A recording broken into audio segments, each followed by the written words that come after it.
دل کا اجالا شان رمضان، ہے مومنوں کے دل کا اجالا شان رمضان، ہے سارے مہینوں سے ہے سارے۔ جناب آپ کا خیر مقدم ہے۔ علم و علماء میں آج موضوع رزق حلال ہے اور اس کے فضائل پر بھی بات ہوئی اور اس کے مزید انشاءاللہ چیزوں کو سامنے رکھیں گے۔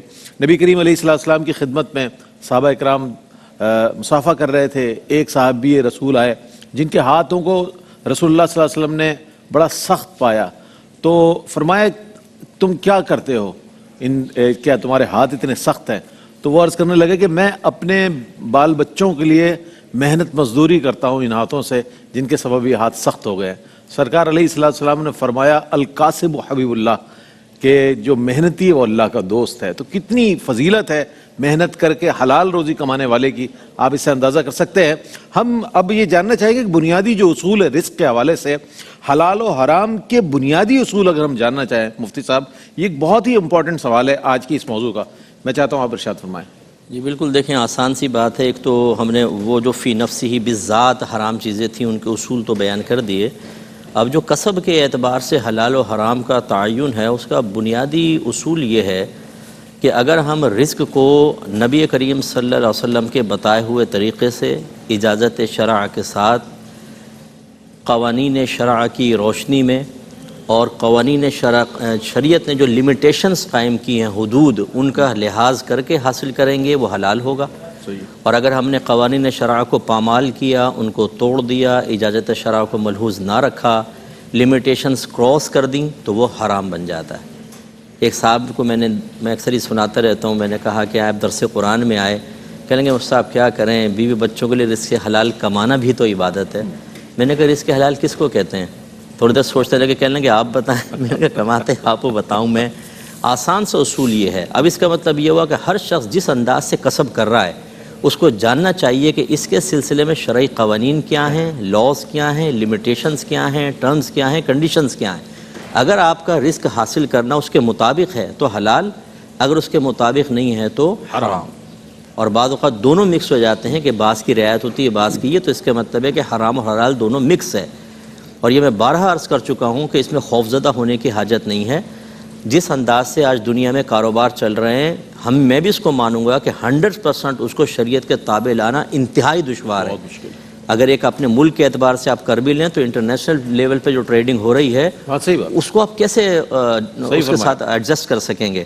لہٰذا اس صورت میں خود ہماری شریعت بعض جگہ آپ کو رعایت دیتی ہے، لیکن آپ کو چاہیے کہ علماء اسلام سے رابطہ رکھیں اور پوچھیں کہ میں یہ کام کر رہا ہوں کس حد تک صحیح ہے کس حد تک نہیں، اور اس میں اگر غلط ہے تو کہاں تک شریعت مجھے اجازت دیتی ہے رعایت کہ اگر میں پیچھے ہٹتا ہوں تو میں تباہ و برباد ہو جاؤں گا۔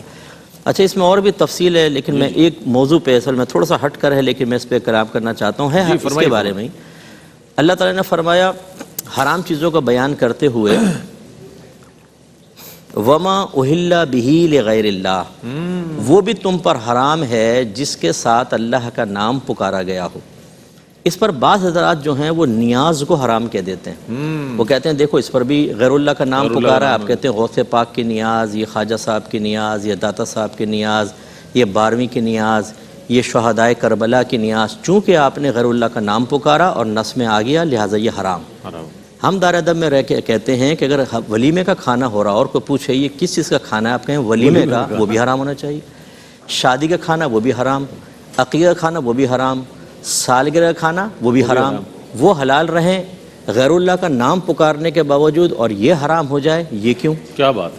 اس کا مطلب یہ ہوا کہ اس آیت سے جو استدلال کیا گیا ہے وہ کوتاہ علمی کے ساتھ کیا گیا ہے، کوتاہ نظری کے ساتھ کیا گیا ہے، یعنی پوری وضاحت نہیں طلب کی گئی۔ اصل میں اس کا پس منظر دیکھیں، نبی کریم صلی اللہ علیہ وسلم کے دور میں، زمانہ جاہلیت کی بات کر رہا ہوں، کفار بتوں کے نام پر جانور ذبح کرتے تھے اور بوقت ذبح یہ کہتے تھے منات کے نام پر، عزا کے نام پر، لات کے نام پر۔ اس کے بارے میں اللہ نے آیت نازل فرمائی کہ وہ ذبیحہ بھی کھانا تم پر حرام ہے جس پر بوقت ذبح غیر اللہ کا نام لے لیا گیا۔ اگر آپ ایسا نہ کریں، اس کو مقید نہ کریں اور ماں سے مطلق لے لیں کہ ماں سے مراد ہر وہ چیز جس پہ غیر اللہ کا نام پکارا گیا ہو، تو ہمارے عالم فرماتے ہیں کسی کی زوجہ کھڑی اور پوچھے کس کی بیوی ہے، یہ تو کہہ نہیں سکتے اللہ کی بیوی ہے، اور چودھری صاحب کی بیوی کہا تو غیر اللہ کا نام لے لیا، حرام ہو گئی وہ. تو یہ ذرا سوچنا چاہیے لوگوں کو اس طریقے سے حلال کو حرام کی طرف نہ لے کر آئیں. وہ حلال ہے، طیب ہے. نیاز کے سلسلے میں لوگوں کو بھی یاد رکھنا چاہیے کھانا صرف اللہ کے لیے بنے گا، اللہ کا قرب حاصل کرنا ہی مقصود ہے، ثواب بھی صرف اللہ تعالیٰ دے گا. بزرگ کا نام اس لیے ذکر کرتے ہیں کہ ہم یہ ظاہر کرنا چاہتے ہیں کہ اس کھانے کا ثواب ہم ان کو ایصال کر رہے ہیں، بس یہ ہمارا مقصد ہوتا ہے. اور اللہ تعالیٰ نے قرآن میں فرمایا قل ارأیتم ما انزل اللہ من رزق فجعلتم منہ حراما وحلالا قل اللہ اذن لکم ام علی اللہ تفترون. اے حبیب ان سے فرمائیے کہ جو اللہ نے رزق نازل فرمایا پھر تم اس میں سے خود جان بوجھ کر حرام اور حلال بنا لیتے ہو. تم یہ بتاؤ کہ کیا اللہ نے تمہیں اس کی اجازت دی یا اللہ پر جھوٹ باندھتے ہو؟ اس لیے جو اہل سنت کے ہاں معمولات جاری ہیں، میں اپنے تمام بہن بھائیوں سے عرض کرتا ہوں اگر آپ کو اس کی دلیل معلوم نہیں تو اپنے علماء سے رجوع کریں، لیکن ایسی باتیں سن کر اپنے تمام آباء و اجداد، تمام اکابرین، نبی کریم کے دور سے آج تک جتنے بزرگان دین آئے ان کے بارے میں فوراً یہ گمان کرنا کہ وہ شرک کر رہے تھے، وہ حرام کھا رہے تھے، وہ گناہ کر رہے تھے اور ہم بھی شرک کر رہے ہیں. اللہ کی بارگاہ میں توبہ کریں. ایک نوجوان نے کہا مصعب میں نے شرک سے توبہ کر لی ہے، آپ دعا کریں اللہ مجھے استقامت دے. میں نے کہا بیٹا شرک کیا ہے پہلے یہ تو بتاؤ.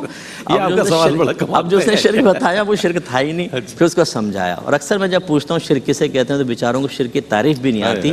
اپنے علماء سے رجوع کر کے رکھیں، ان کی توضیح اور تشریح کو قبول کریں کہ ہم انشاءاللہ جو غلط ہے اس کو غلط ہی کہیں گے، چاہے وہ آپ کریں چاہے وہ میں خود کروں، اور جو صحیح ہے اس کو صحیح کہیں گے. صرف کسی کی بات سن کر آپ فوراً اپنے اکابرین سے بدگمان ہو جائیں، یہ قطعاً غیر مناسب. اچھا یہ حلال و حرام کی تمیز کیے بغیر مطلب حلم مزید کے سلسلے میں آج کل یہ بھی ہم نے دیکھا کہ لوگ کہتے ہیں ٹھیک ہے یار اللہ معاف کر دے گا، اتنا تو کر لیں، اتنا تو چلتا ہے. یہ جو نظریہ ہے یا یہ جو انشاءاللہ فکر ہے بھی حضرت کلام کریں گے، اس پہ بھی کریں گے انشاءاللہ خیر حاصل کرام. جی انشاءاللہ. اچھا چونکہ موضوع بہت بڑا ہے اور بریک بھی قریب ہے تو علامہ لیاقت حسین اظہری صاحب کی خدمت میں حاضر ہو جاتا ہوں. اور حضرت یہ اکتساب ہے، تجارتی انداز میں سرگرمیوں میں مصروف رہنا اور اپنی ضرورت سے زائد کے لیے کوشش کرنا، کیا فرمائے گا اس حوالے سے؟ دیکھیں تجارت اللہ تبارک و تعالیٰ کی نعمتوں میں سے ایک نعمت ہے، اور فرمایا کہ تجارت کرو یا ایھا الذین آمنوا لا تاکلوا اموالکم بینکم بالباطل الا ان تکون تجارۃ عن تراض منکم. جو باہمی طور پہ تم تجارت کے ذریعے مال کماتے ہو وہی تمہارے لیے حلال ہے.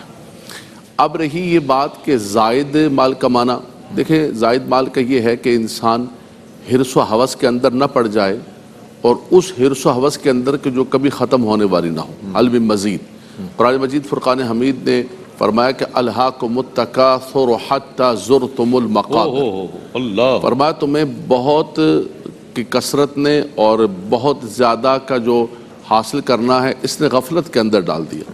وہ مقابلے کی صورت میں ہو، وہ کسی بھی صورت میں ہو کہ میری دیوار تیری دیوار سے اونچی ہو جائے، کسی بھی صورت کے اندر ہو. الذی جمع مالا وعدد یحسب ان مالہ اخلد. فرمایا وہ مال کو جمع بھی کرتے ہیں اور گن گن کے رکھتے ہیں. پرانے زمانے کے اندر تجوریوں اس میں گن کے رکھتے تھے. آج بینک کو فون کرتے ہیں کہ ذرا بتانا یار بیلنس کیا کہ آگے پیچھے تو نہیں ہو گیا کہ چیک کر کے بتانا ذرا ہے جی.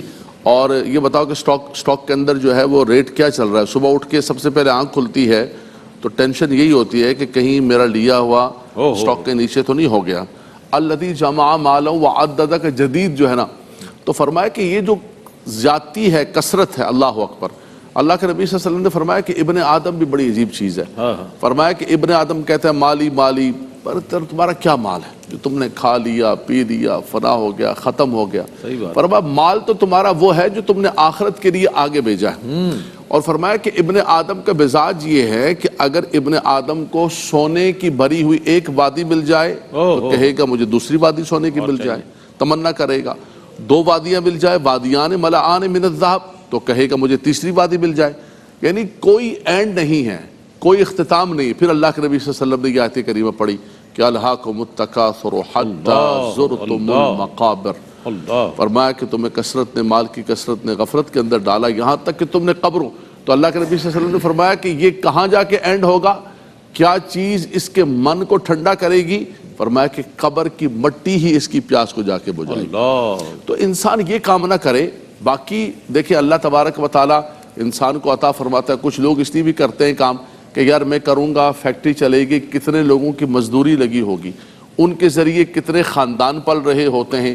کچھ لوگ اللہ کے ایسے بھی بندے ہیں کہ جن کو اللہ تبارک و تعالیٰ نے وسعتیں عطا فرمائی ہیں، تو وہ مدارس کی خدمت کرتے ہیں، وہ جو ہے دین کے لیے وہ جو صدقات کے ذرائع ہیں ان کو استعمال کرتے ہوئے وہ جو ہے دین کے لیے استعمال کرتے ہیں۔ تو اب یہ نہیں کہا جا سکتا کہ ہر آدمی کے لیے کہ بھائی زیادہ نہ کماؤ، زیادہ کما کے دیکھیں یہی مال ہے جس سے زکوٰۃ دیتے ہیں، یہی مال ہے جس سے چیریٹیز چلتی ہیں، یہی مال ہے جس کے ذریعے بہت بڑے بڑے ویلفیئر کے کام ہوتے ہیں۔ بالکل بالکل۔ تو مطلق نہیں منع کیا جا سکتا۔ سیدنا عبد الرحمن بن عوف کو اللہ نے بڑا مال عطا فرمایا، سیدنا عثمان غنی رضی اللہ تعالیٰ، لیکن ان کا مال اللہ کے نبی صلی اللہ علیہ وسلم کے اشاروں پر چلتا تھا۔ آج کو عالم کہے کہ بھئی یہاں خرچ نہ کریں آپ، کہ یہاں پر تو سارے کھاتے پیتے لوگ ہیں، آپ کسی جگہ غریب علاقے، بولا مولانا صاحب نہیں مجھے تو یہی خرچ کرنا ہے، وہ جو آپ بتا رہے ہیں جنگل میں مور ناچا کس نے دیکھا، مجھے یہیں روڈ کے بیچ میں کھڑا کر۔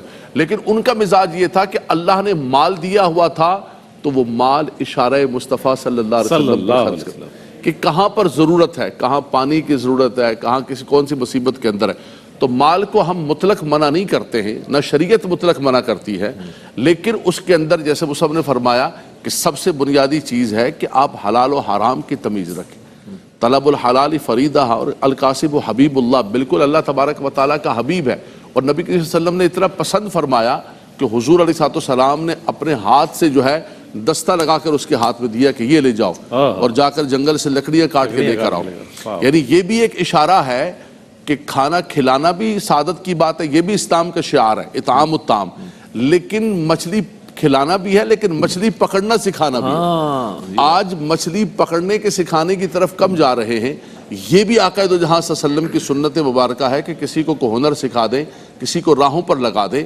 تو فرمایا کہ اگر اس لیے کما رہا ہے کہ اس کے ذریعے دین کا کام کرتا ہے، لوگوں کی بھلائی کا کام کرتا ہے، تو یہ جو ہے یہ اس کے لیے اچھا ہے۔ لیکن فرمایا وَمَن يُوقَ شُحَّ نَفْسِهِ فَأُولَٰئِكَ هُمُ الْمُفْلِحُونَ، وہ موضوع دوسری طرف چلا جائے گا، ورنہ صحابہ کرام کی زندگی کی میں مثالیں دوں کہ اللہ نے ان کو بھی دیا ہوا تھا، لیکن جب مہاجرین پہنچتے ہیں سب کچھ چھوڑ چھاڑ کے، یہ فقیر نہیں تھے، امیر تھے، یہ تاجر تھے، لیکن قرآن کہتا ہے لِلْفُقَرَاءِ الْمُهَاجِرِينَ الَّذِينَ أُخْرِجُوا مِن دِيَارِهِمْ وَأَمْوَالِهِمْ يَبْتَغُونَ فَضْلًا مِّنَ اللَّهِ وَرِضْوَانًا۔ فرمایا فقیر بن کر حضور کے پیچھے چل پڑے، اور جب وہاں پہنچے تو انہوں نے کہا جی یہ میری پراپرٹی ہے، یہ میرا گھر ہے، اس کو ڈیوائیڈڈ 2 کرتے ہیں، میرے بھائی تم لے لو۔ قرآن کہتا ہے وَيُؤْثِرُونَ عَلَىٰ أَنفُسِهِمْ وَلَوْ كَانَ بِهِمْ خَصَاصَةٌ۔ اگلا جو جملہ کہا ہے اس پر سبحان اللہ، فرمایا وَمَن يُوقَ شُحَّ نَفْسِهِ، یہ شح وہ شیخ والا نہیں ہے، یہ الگ شح ہے۔ وَمَن يُوقَ شُحَّ نَفْسِهِ فَأُولَٰئِكَ هُمُ الْمُفْلِحُونَ، فرمایا کہ جس کے من سے لالچ کو کھینچ لیا گیا، فرمایا وہ فلاح پا گیا۔ تو آپ کمائیں، لیکن کوشش یہ کریں کہ یہ دولت، یہ دنیا کہیں ہمارے من کو آلودہ تو نہیں کر رہی۔ ان اللہ لا ينظر الى صورکم ولکن ينظر الى قلوبکم ونیاتکم واعمالکم۔ سبحان اللہ، سبحان اللہ، سبحان اللہ۔ مفتی صاحب نے بھی اپنے جواب میں عقائد کی درستگی کے حوالے سے بھی جب بات آتی ہے تو علماء حضرات اپنے جواب میں ان چیزوں کو بھی، اور علامہ لیاقت حسین اظہری صاحب نے بھی اس بات کو پیش نظر رکھا اور بتایا کہ کس آج بے روزگاری کا رونا رویا جاتا ہے، یہ نہیں دیکھا، یہ کہا جاتا ہے یہ بہت چھوٹا کام ہے، اگر ہم کریں گے تو ہم یہ نہیں کر سکتے، جبکہ اگر آپ لقمہ حلال آپ کے پاس آ رہا ہے کسی محنت مزدوری کر کے، تو آپ کے لیے سمجھ لیں کہ یہ تو باعث برکت ہے آپ کے لیے، اور کوئی وبال نہیں ہے آپ پر دنیا اور آخرت میں۔ ایک مختصر سا وقفہ لیں گے، وقفے کے بعد جب لوٹیں گے انشاءاللہ تو مزید سوالات کو شامل کریں گے، آپ ہمارے ساتھ رہیے گا۔ ناظرین آپ کا خیر مقدم ہے علم و علماء میں، اور میں یہ بھی بتاتا چلوں کہ اس وقت آلودہ پانی کے سبب جو بیماریاں پھیل رہی ہیں، اور بہت زیادہ میں دیکھ رہا ہوں کہ اور ریسرچ بھی یہی بتا رہی ہے کہ بہت زیادہ بیماریاں پھیل رہی ہیں پانی کے سبب، تو ایسی صورتحال میں آپ دیکھ رہے ہیں کہ فریش ون نے یہ جو پانی لانچ کیا ہے 100% یہ پیور ایک ایسا پانی ہے کہ جسے آپ یہ کہہ سکتے ہیں کہ صحت کے لیے بہت ہی مفید ہے، پریمیم ڈرنکنگ واٹر ہے یہ، اور جب آپ اس کو پئیں گے تو یقیناً اس کی افادیت بھی آپ کے سامنے آئے گی، اور آپ کو محسوس ہوگا کہ کوئی صاف ستھرا پانی آپ جو ہے پی رہے ہیں۔ میں علامہ لیاقت حسین اظہری صاحب کی خدمت میں پیش کروں گا، علامہ مفتی محمد اکمل مدنی صاحب نے بھی کل اسے نوش فرمایا، اور آج علامہ لیاقت حسین صاحب کی خدمت میں اور شیخ صاحب دعا بھی فرمائیے گا اس کے لیے، بہت شکریہ، اور آپ اس کو پئیں اور اس کا ذائقہ بھی آپ بتائیں۔ دیکھیں پانی تو اللہ کی نعمت ہے، اللہ کی نعمت، پانی تو حیات ہے، جی بالکل، جتنا پانی ستھرا ہوگا اور کئی بیماریوں سے انسان بچے گا۔ جی بسم اللہ بسم الرحمن اللہ الرحیم۔ الرحمن الرحیم۔